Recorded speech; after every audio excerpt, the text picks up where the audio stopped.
if we look at the numbers, how many Christians were killed by Israel in comparison to the Christians killed by Hamas. But what's really fascinating is that, again, this is a typical evangelical narrative that looks at the reality as a conflict between two sides. And in this so-called triangle, as you said, Danny, two sides are that cause suffering is Palestinian. And what Israel is doing is merely control, checkpoints, restrictions, and extremist attacks. Nothing about the brutal reality under military occupation, nothing about apartheid, nothing about the forced displacement of families, including Christian families, if he genuinely cares about Christian families. And again, it's as if there are equal sides fighting, and we are victims of these equal sides that are fighting.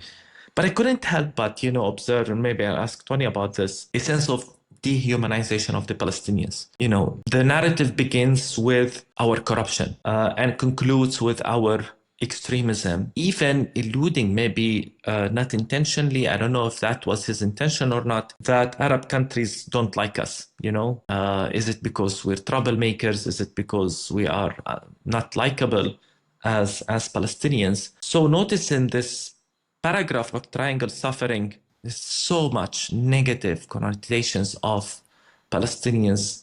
Everything is our fault. Just if we step back a little bit and just question where he knows all of this, right? This is also problematic. So he says that he had a trip to Palestine in the early 2000s. So this is the first source of his information. And then the second source is that the news that he watches. That's the second paragraph of the introduction. As I watch news, I wonder what to believe about who needs food and who's blocking it. And I keep thinking about those Christians. So the article doesn't demonstrate someone who is serious about truth, about knowing what is happening.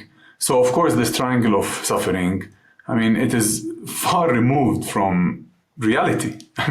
He's describing a very different context than the context that I lived in and I grew up in.